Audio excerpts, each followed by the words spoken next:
Amis sédentaires, bonjour. Pour notre départ pour un tour du monde sans avion, qui concerne le lien entre l'homme et la consommation d'énergie, Et pour le retour de Chloé et Olivier du projet Écologie, nous avons co-organisé une grande fête autour de la transition écologique. comment réfléchir ensemble à un modèle énergétique plus respectueux de l'environnement sur notre territoire. Lors de cet événement, nous avons invité plusieurs acteurs locaux à participer à une table ronde.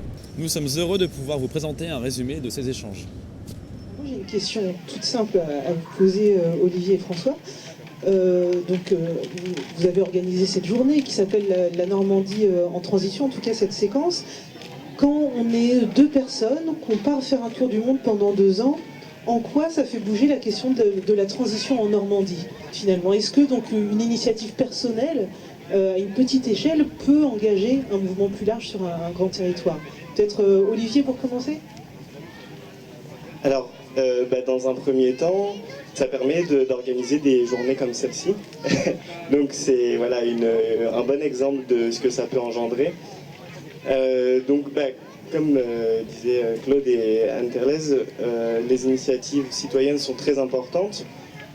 On a besoin aussi des politiques, je pense, parce que les vagabonds comme nous, on a été soutenus, on a reçu de l'argent d'institutions politiques et publiques qui nous ont permis d'aller justement voir des choses qui se passent dans différents endroits, d'amener des idées, et puis d'amener aussi quelque chose, je pense, qui est de l'ordre du symbole.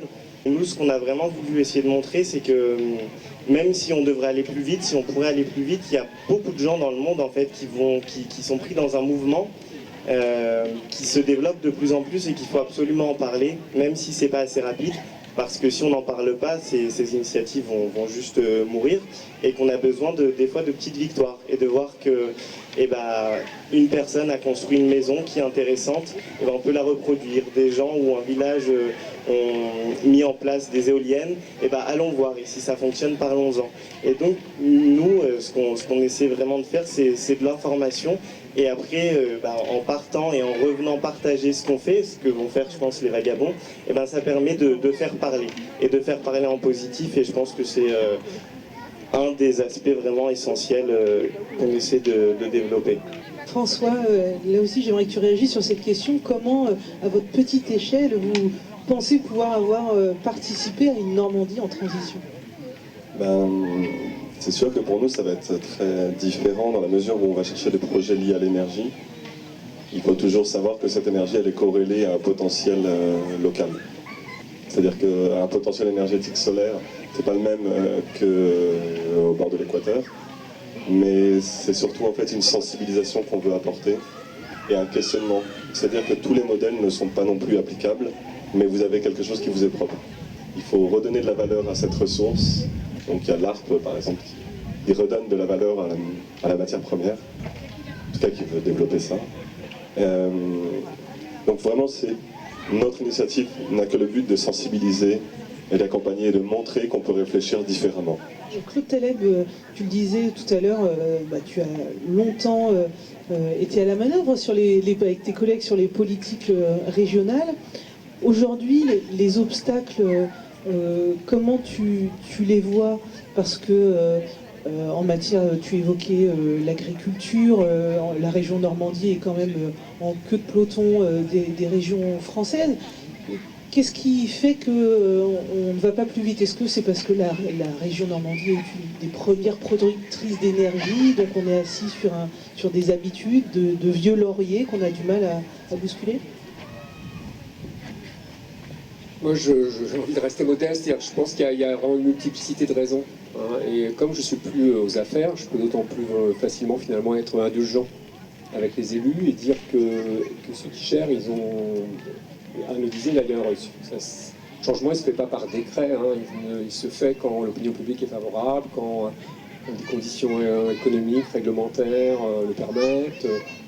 Et en fonction des interlocuteurs qu'on a, et en fonction des habitudes, de la culture, des acteurs publics, privés de la région. Enfin, il y a une multiplicité de causes qui font qu'on avance plus ou moins bien, plus ou moins vite. Et donc, l'action des associations, des citoyens, de l'ALEC, elle est fondamentale. pour faire les démonstrations qui vont bien aux décideurs publics que ça marche, c'est possible. Je mesure la motivation de l'ensemble des territoires, du côté politique au sens noble du terme, structure, institution, je vois quand même que les collectivités locales sont celles qui sont les plus motivées. Et pour moi, la transition énergétique, elle doit se vivre à l'échelon du territoire. Et après, moi je crois au principe de subsidiarité. Et je pense que ceux qui détiennent le pouvoir, entre guillemets, la capacité à la dépense publique, ne tiennent pas pour autant la vérité, et que sans les initiatives citoyennes, on n'en serait pas là. Et je cite souvent deux sujets qui, de toute façon, pour moi c'est une évidence, ont pu avancer en France, en Europe et dans le monde grâce aux citoyens. C'est la question écologique, et puis c'est la question de la fiscalité, des paradis fiscaux, etc., de toutes ces questions d'argent public qui peuvent partir ailleurs. Et sans la motivation citoyenne et les initiatives d'associations et tout un chacun, on n'en est peut-être encore pas assez loin, mais on serait vraiment très retardé. On a besoin, je pense, dans la région, par exemple, de savoir se mobiliser en tant que citoyen pour dire oui. Ça aussi, c'est des choses qu'on ne sait pas forcément faire en général, et en Normandie particulièrement, parce qu'on entend, vu du ministère de l'écologie, moi ce qu'on m'a dit déjà dans une réunion officielle, c'est que, ah oui, Diable-Tréport, c'est le truc où les gens sont contre. Je dis, non, attendez, les gens ne sont pas contre. Les seuls sondages qui ont été faits il y a 6 ans, 7 ans, ils montraient que 65-70% des gens étaient pour le parc éolien. Mais les seuls qui se font entendre sont les gens qui sont contre. Et donc peut-être c'est aussi à nous tous, et là on est chacun responsable, de savoir à un moment donné dire oui et le faire savoir. François, tu voulais réagir. Et puis après, je voudrais... Anna, te poser la question. Oui, en fait, je voudrais réagir parce que c'est exactement le sujet de notre étude. C'est vraiment la réaction citoyenne par rapport à une offre énergétique proposée. Et du coup, en fait, ce qu'on voulait dire dans notre thématique, c'est que le plus important, c'est surtout de responsabiliser l'être humain. Donc ça rejoint ce que veut dire Claude. Mais il faut surtout construire le projet avec l'être humain, le citoyen, le consommateur. Il n'y a que comme ça qu'on le responsabilise, qu'on le fait devenir économe en énergie, parce que du coup, il est propriétaire, par exemple, co-acteur du projet. Et du coup, quand il devient co-acteur du projet, l'énergie n'est plus du tout consommée de la même façon. On devient économe, sensible, on sait l'effort que ça coûte de la créer. Et donc du coup, en effet, aujourd'hui, on propose de manière industrielle des grands projets éoliens, sans forcément toujours se préoccuper des citoyens locaux. Et c'est extrêmement important justement de les impliquer dans la démarche, parce que à partir du moment où ils sont impliqués, ils pourraient avoir un retour sur investissement. Ça pourrait être intéressant pour eux, ne serait-ce que financièrement. Et puis surtout, le projet leur appartiendrait. Et à partir du moment où le projet leur appartient, les nuisances diminuent énormément. C'est psychologique, mais ça marche. On a besoin d'exemples aussi, justement. Nous, on a vu dans notre voyage beaucoup de gens. Alors, il y avait dans les freins, en fait, pour développer la construction écologique, mais je pense que dans beaucoup d'autres sujets, c'est la même chose. Il y a des freins législatifs, réglementaires, mais il y a aussi beaucoup de préjugés qu'on a encore sur la maison en paille, c'est la maison des petits cochons, la maison en terre, c'est la maison de mon arrière-grand-père, et puis on s'éclaire à la bougie dedans. Donc on a besoin en fait d'exemples concrets qu'on puisse toucher du doigt en fait, aller voir des gens qui ont fait un peu différemment, visiter leur maison et se dire finalement cette maison elle est très bien. Et alors ça suffit pas, c'est justement comme Claude Taleb disait, c'est pas parce que je vais mettre mon panneau solaire que tout va changer d'un coup, mais c'est plein de petites choses qui s'agglomèrent et puis après qui font aussi un petit peu réfléchir les pouvoirs publics en se disant il y a un gros réseau en France de la construction en paille. Ils ont fait une énorme partie bénévolement sur leur temps libre, justement en prenant le temps et sur leur fonds aussi.